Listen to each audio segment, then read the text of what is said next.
All right, good morning, good evening, wherever you are, whenever you are. I am so thankful you are here and grateful you are listening. This morning's chronicles are brought to you by me in Mauritius on the east of Africa and one of my best friends, Jessica, who continuously always reminds me that I need to start vlogging, and then I always forget, so here I am. This is such a scenario to start. So I have just got off a beautiful, incredible trip with my grandma. We went on a cruise through Thailand. We went to the Maldives. We went to the Seychelles Islands. We went to Madagascar.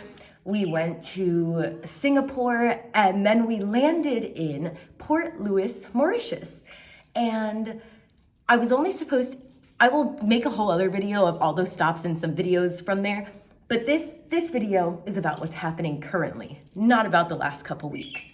So I landed in Mauritius, and I was planning, once I landed here, I was going to fly immediately out and meet my sister in Chicago for her wedding dress fitting because she's getting married next year, and one of her favorite dress shops is in Chicago, and one of my best friends happened to live in Chicago.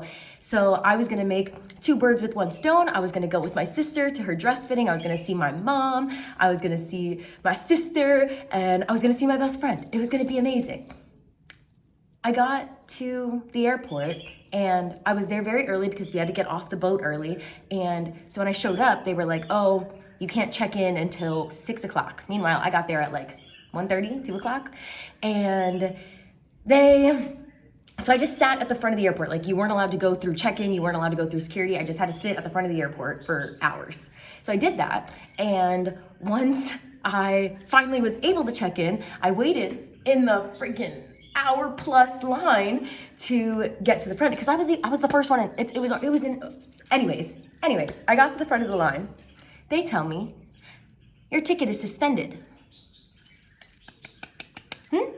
What? I can show you my charge. I can show you that the money's out of my account. I can show you my confirmation code. What do you mean it's suspended? They said, we don't know. They said, we've never seen this. I don't know. You have to talk to the agency that you booked your ticket through, and they're the only ones that can unsuspend it. So I said, okay. Went and called the agency that I booked it through. They said, oh no, all we see is a fully paid for ticket and your confirmation code. There's no suspension. Go ahead and tell the airline. Okay. Went and told the airline. They said, no, the ticket is still suspended. You need to talk to them and have them reverse it. I go back and talk to them. They said, no, only the airline can reverse it because we don't even see what they're talking about.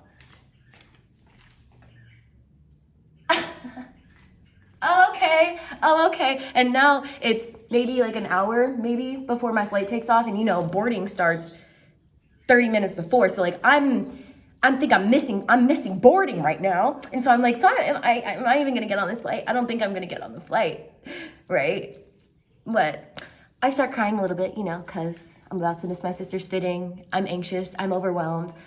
I just lost somebody very important in my life. So I have that going on in the back of my head as well, with all this other stuff happening on the surface. So I'm grieving. I'm alone in a new country that I've never heard of. My flight is suspended and nobody knows and nobody can help me. And I'm just supposed to embrace the process. And that's exactly what I'm doing. And so now while I was at the airport, this very kind gentleman was asking me, he saw me there from 1 o'clock and now it's 8 o'clock at night and I'm on the phone, like going back and forth with the airlines, with the agency, with my travel agent, like I'm doing all this. And so he comes up and he asked me if I had eaten that day. He asked me if I had eaten. I let him know, no, I have not eaten because they didn't let me pass this gate. And so I've not been able to get no food. And so then now I'm still on the phone. He's like, oh, okay, blah, blah, blah. He comes over later with a whole sandwich for me and just drops it on top of my suitcase, sees me going back and forth, and just walks back to his... What? So now I gotta make sure okay. So now why is all my messages coming through right now? Oh my God.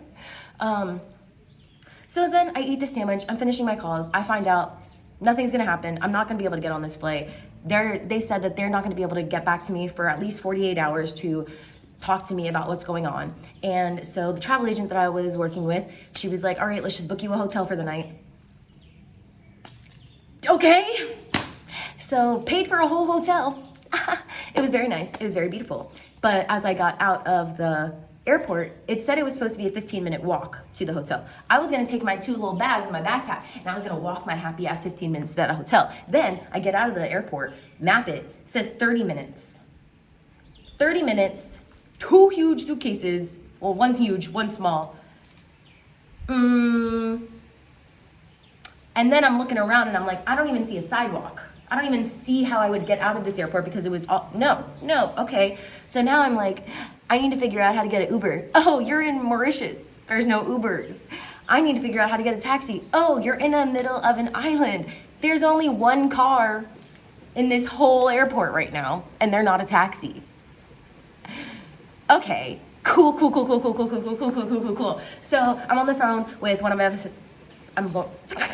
I'm on the phone with one of my best friends, and they were like, just sit down. We already know that we're not making this flight. You already have your hotel booked. Just sit down, take a breath. So I was like, okay, I'm sat. Let me just calm myself down. Took my breath, and as I'm taking this breath, as I'm like, what am I gonna do? The guy who got me a sandwich earlier that day walks out. And I told my friend, I said, oh my God, it's the guy who got me a sandwich. She said, oh my God, ask him if he can get you a taxi or if he can give you a ride. The latter part, I was like, ain't no way. First part, I'm like, yeah, I can ask him for if he can help me get a taxi. I asked him, I walk up, I say, hey, do you know how I can get a taxi? All this stuff with my flight is still happening. I don't think I'm gonna get on my flight. I need to get to this hotel. And he looked at me for a second and he was like, I could tell he was feeling a little bit sorry for me. And he was like, I just got off my shift. If you need a ride, it's literally 4 minutes down the road. I can take you. What?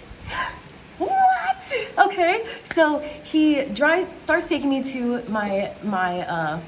starts taking me to the hotel, right? But since it's so close, I was telling him, like, on this little drive, I was like, wow, I can't believe this is happening. I've never been to Mauritius. I don't know anything about it, like, blah, blah, blah. And he was like, oh, well, do you want to go on, like, a little drive before I take you to the hotel?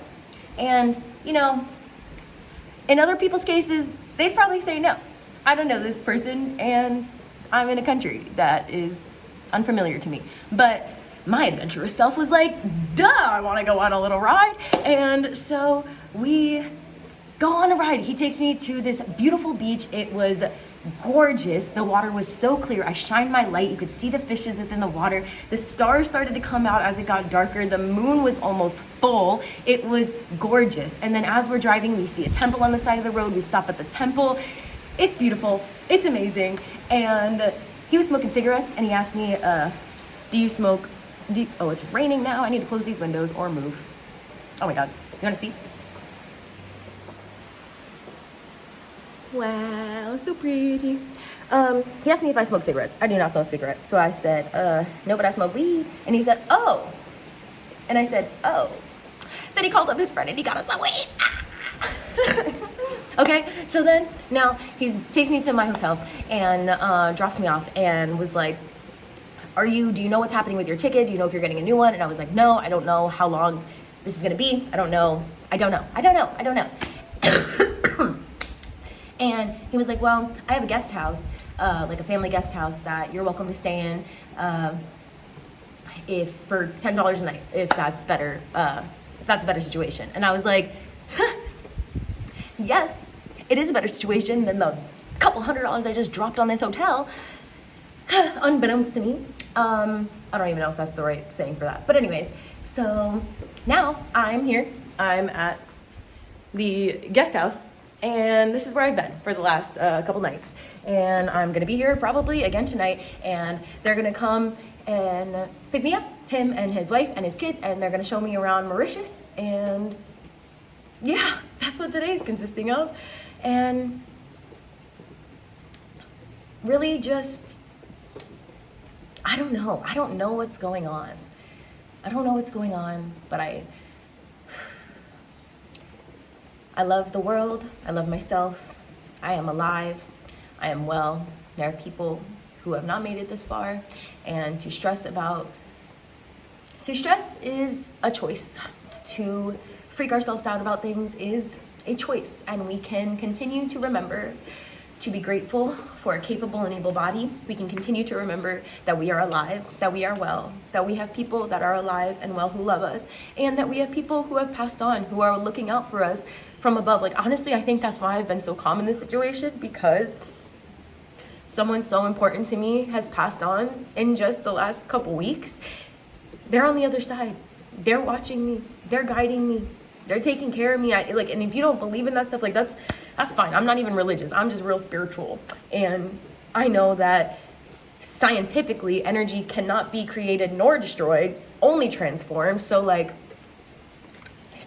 it's transformed somehow, and you're watching over me, and there's no way that this is not where I'm supposed to be. There's no way that this is not what was supposed to happen, even though it's crazy and mind-bending and unbelievable and probably like insane to the untrained eye. I know that I am exactly where I'm meant to be, and I can't wait to see where the universe keeps leading me and keeps taking me.